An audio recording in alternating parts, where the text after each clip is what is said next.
Es momento de comenzar Meditaciones de Marco Aurelio y la contraportada nos trae la siguiente información. Marco Aurelio, uno de los grandes emperadores romanos, que además fue un gran representante del estoicismo filosófico, nos legó un libro para poder vivir bien. A manera de máximas numeradas, escritas con un lenguaje cercano y sencillo, va dictando los principios básicos a seguir para poder tener una vida feliz y tranquila. No preocuparse más que por el presente. Obrar según dicte la razón y siempre que sea bueno para los demás. Ser pacientes y tolerantes con los otros. Ser fieles a uno mismo. Muchos siglos después, ¿no suena a algo que necesitamos aprender aún hoy? Es por eso que Meditaciones sigue tan vigente como el día en que el emperador pensó sus preceptos y su lectura resulta esencial para todas las personas que buscan llevar una vida más ligera, pero sin caer en el desorden. Nos vamos a ir a los datos bibliográficos del autor y dice lo siguiente. Marco Aurelio Antonino Augusto, apodado el Sabio o el Filósofo, nace en Roma el 26 de abril del año 121. Fue emperador del Imperio Romano desde el año 161 hasta su muerte, considerado como el último de los llamados 5 buenos emperadores y como una de las figuras más representativas de la filosofía estoica.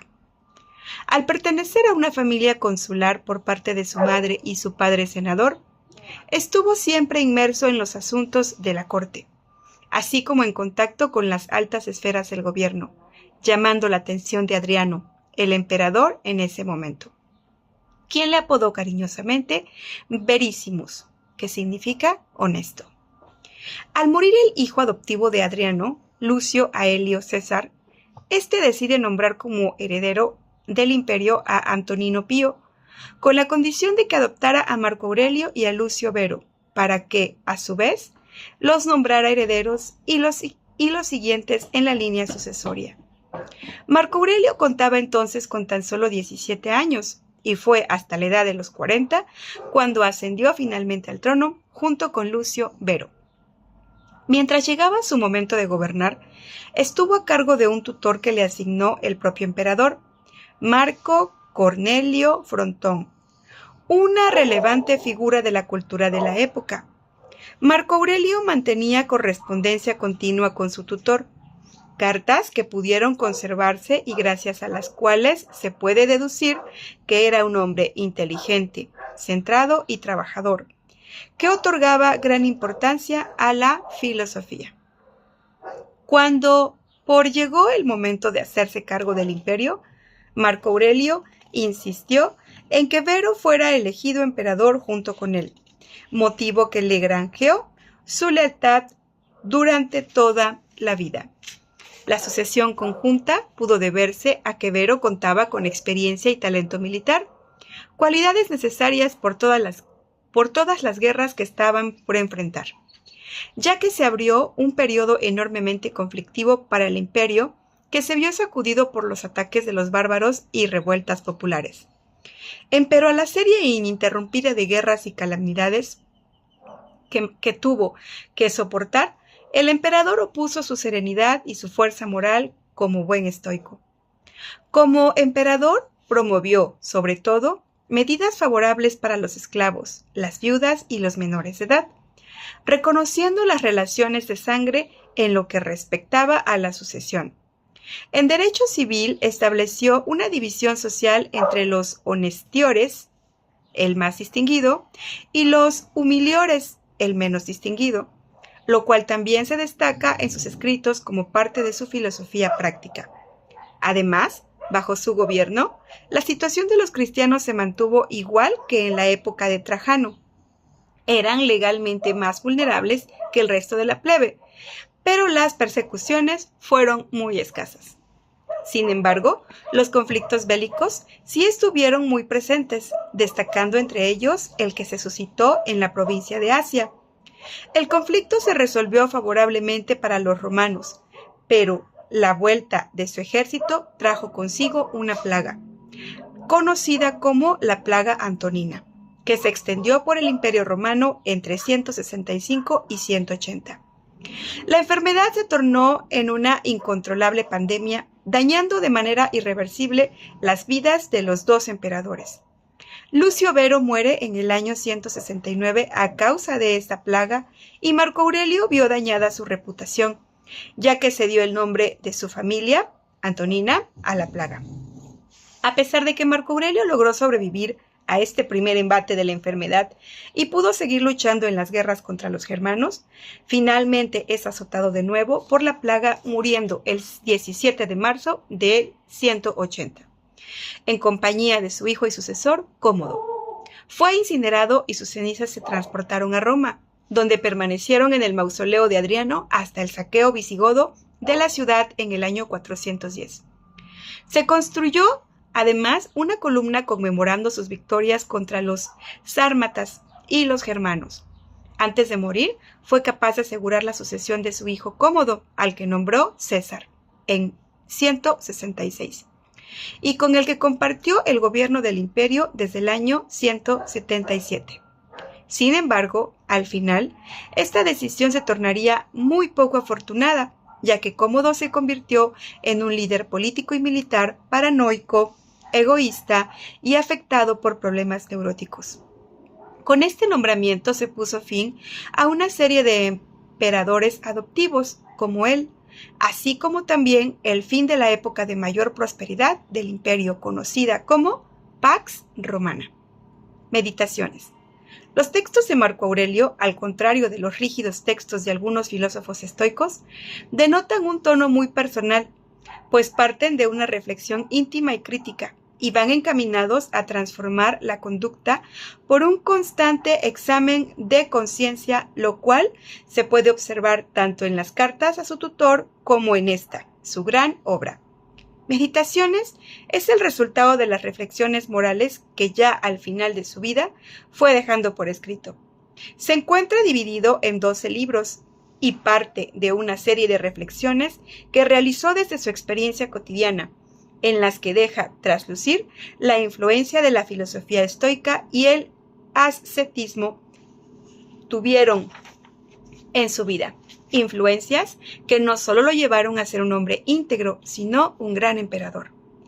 Ambas posturas, sobre todo el estoicismo, lo llevan a tener una visión radical sobre la conducta del hombre, pues considera que sus pasiones son el factor principal de su corrupción propia, así como la del mundo, por lo que aconseja liberarse de todas las pasiones, todo lo banal, todo lo común, y perseguir tan solo aquellos fines que dependen de la racionalidad.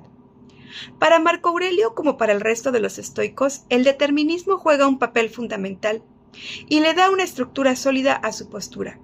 Establece que el ser humano no es libre, sino que la vida de cada uno está perfectamente prefijada por los dioses y su destino. Por lo tanto, no importa lo que hagamos, ni lo que vivamos o las elecciones que tomemos, todo está ya escrito de antemano. Y todo es así para bien del hombre. Solo de este modo que se puede lograr la imperturbabilidad del ánimo. Al aceptar que todo pasa por obra del destino, se evitan las angustias, las penas, el dolor, etc. Además, el ser humano sabio y virtuoso deberá alejarse tanto de los recuerdos del pasado como de las expectativas del futuro, simplemente porque ambos no existen. El pasado ya no es, el futuro no ha llegado. Por tanto, es inútil gastar energías preocupándose por otro tiempo que no sea el presente. Así pues, también resulta inútil preocuparse por la muerte, debido a que es algo que se escapa totalmente a lo que se pueda controlar. Por tanto, tampoco debe perturbarse el ánimo. Vivir un día a la vez, fiel a los principios de la razón, siendo mejores con uno mismo y con los demás, evitará que se tema a la muerte, ya que, llevando una vida digna, lo mismo dará si se vive en 50 días o 50 años, pues se habrá vivido conforme manda la naturaleza. De este modo, vivir bien será sumamente sencillo, Y precisamente en esta sencillez está la paz espiritual.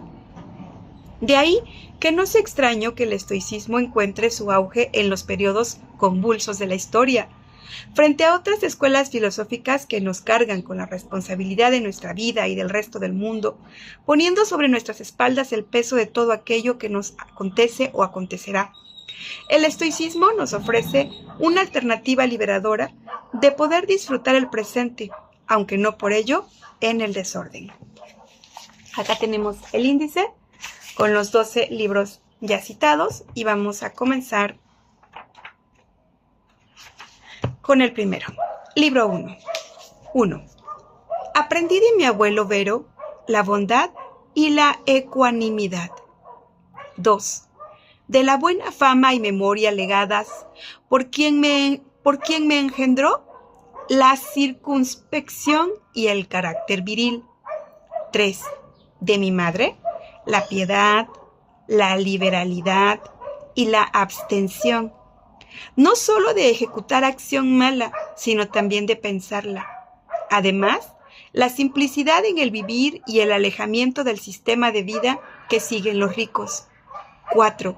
De mi bisabuelo, el no haber frecuentado las escuelas públicas y haberme proveído de buenos maestros en casa, bien persuadido que en este particular es menester gastar asiduamente. 5. De mi ayo, el no haber sido en los juegos públicos ni verde ni azul, ni partidario de los parmularios o de los escutarios. Aclaración. Los colores de los jinetes de carros en el circo romano. El entusiasmo de los romanos por estas carreras era enorme. Los conductores, aurigas, ganaban grandes fortunas y se convertían en ídolos populares. En los combates de gladiadores, los parmularios portaban escudos redondos y ligeros, mientras que los escutarios se servían de escudos pesados y ovalados. La constancia en la fatiga y los escasos cuidados, el afán de obrar por mí mismo, sin agobiarme con excesivas tareas, el menosprecio a los chismosos. 6. De Diógenes, la aversión a las frivolidades, la incredulidad a lo que cuentan los magos y los charlatanes acerca de las hechicerías y la manera de preservarse de los espíritus y otras supercherías de este jaez, a no dedicarme a la cría de codornices ni enfundarme en parejas manías, a aguantar la zumba en las conversaciones, a familiarizarme con la filosofía, oyendo las lecciones, primero de Baquio, luego de Tandasis y de Marciano, a ejercitarme, de niño, en comprender diálogos, a haber codiciado el camastro de campaña, cubierto de simple piel, y todas las otras disciplinas inherentes a la educación helénica. 7. Debo a Rústico el haber comprendido la necesidad de enderezar mi carácter y vigilarlo de continuo, no haberme desviado hacia la hinchazón de la sofística, ni haber compuesto tratados teóricos, ni esas obras retóricas que tienden a la persuasión. No intentar sorprender al público con ostentaciones de actividad o beneficencia. Haber renunciado a la retórica y a la poesía, y al estilo atildado. No pasearme por casa en toga, vedándome tales vanidades ceremoniosas. Escribir llanamente mis cartas, a semejanza de aquella que él mismo escribió desde Sinuesa a mi madre. Estar siempre dispuesto a doblarme y a reconciliarme prontamente con los que se irritan o me ofenden, apenas ellos mismos deseen allegárseme. Leer con reflexión, sin contentarme con una noticia superficial de los escritos. No dar fácil asentimiento a las personas que charlan de todo fuera de propósito. Haber podido leer los escritos de Epícteto que él me prestó de su biblioteca. Debo a Apolonio la independencia del espíritu, la decisión sin perplejidades, el no dejarme regir, ni aun en las cosas mínimas, por otros principios que por la razón, permanecer siempre igual en los dolores más agudos, en la muerte de un hijo, en las largas enfermedades, haber visto claramente ante su viviente ejemplaridad que se puede juntar la mayor energía a la dulzura, ningún desabrimiento a lo largo de las lecciones, haber visto a un hombre que juzgaba ciertamente como la menor de sus cualidades su experiencia y su destreza en transmitir la doctrina, haber aprendido cómo hay que aceptar las finezas de los amigos, sin dejarse esclavizar por ellas y sin rechazarlas toscamente. 9. A sexto, la benevolencia y el modelo de una casa patriarcal, la idea de la vida conforme a la razón natural, la gravedad sin afectación, la solicitud desvelada por los amigos, la tolerancia con los necios y los atolondrados, en suma, la armonía con todos.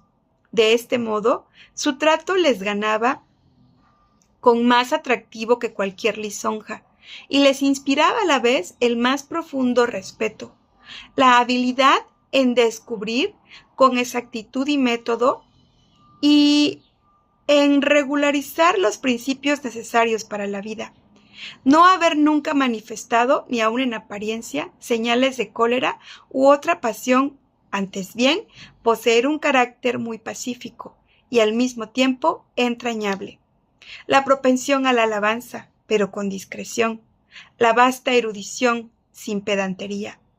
10. Aprendí de Alejandro, el gramático, el no censurar, no zaherir a quienes se les fue un barbarismo, un solecismo o cualquier viciosa pronunciación, sino anunciar con maña aquella única palabra que convenía proferir, bajo la forma de una respuesta, de una confirmación o de una deliberación sobre el fondo mismo, no sobre la forma o por otro medio apropiado de hábil sugerencia. 11. De frontón, el haber comprendido hasta qué punto llega la envidia, la duplicidad y la hipocresía de los tiranos, y cómo, de ordinario, esos personajes, que llevan entre nosotros el nombre de patricios, son, en cierto modo, insensibles a la estima. 12. De Alejandro, el platónico, el no repetir a menudo y sin necesidad, sea de viva voz, sea por escrito, que estoy muy ocupado, y no rechazar así sistemáticamente los deberes que las relaciones sociales imponen, pretextando un agobio de quehaceres. 13. De Catulo, el no despreocuparme por las quejas de los amigos, aun en el caso que fuera inmotivada la queja, sino al contrario, intentar restablecer las relaciones de amistad, elogiar de grado a los maestros, como es fama que lo hacían Domicio y Atenódoto, amar sinceramente a los hijos. 14. De mi hermano Severo, el amor a la familia, a la verdad y al bien, el haber conocido gracias a él a Traseas, Elvidio, Latón, Dion, Bruto, haber adquirido la idea cabal de un Estado democrático, fundado sobre la igualdad y la libertad de voto, y de un poder que respetase por encima de todo la libertad de sus vasallos. De él, también, la aplicación perseverante, sin desfallecimiento, a la filosofía, la beneficencia, la asidua liberalidad, la plena esperanza y confianza en la buena fe de los amigos. Ningún disimulo para aquellos que se tenía deber de censurar. Ninguna necesidad de que sus amigos, conjeturando, adivinaran qué querían o no querían, pues procedía francamente con ellos. Número 15 y última. De Máximo, el señorío de sí mismo, sin dejarse arrastrar por las ocasiones, buen ánimo en todas las coyunturas, aun durante la enfermedad, la moderación de carácter dulce y grave, el cumplimiento sin esfuerzo de cuantas tareas se tienen a cargo, el que todos confiaran que así sentía como decía, y que cuando obraba lo hacía sin fin torcido. Nada de asombro ni temor, nunca precipitación ni perplejidad, ni incertidumbre ni abatimiento, ni medias sonrisas seguidas de arrebatos de ira o desconfianza. La beneficencia, la facilidad en perdonar, la sinceridad, el dar la sensación de hombre firme más bien que enderezado. Ninguno pudo imaginarse que Máximo le aventajara ni admitir que nadie le fuera superior. En fin, su urbanidad y cortesía. Y de esta forma cerramos los primeros 20 minutos de lectura del libro Meditaciones de Marco Aurelio. Quiero mencionar que a título personal me encantan los libros que son simples, que ocupan vocabulario, pues eso, sencillo, que podemos entender con mucha facilidad. Y bueno, pues espero que disfrutemos juntos esta nueva aventura con Meditaciones de Marco Aurelio. Les recuerdo que este es un espacio para promover la lectura de todo tipo de libros, invitar a las personas a que leamos. De esa forma ampliemos nuestra visión del mundo y de la vida y aprendamos cosas nuevas. Hasta la próxima.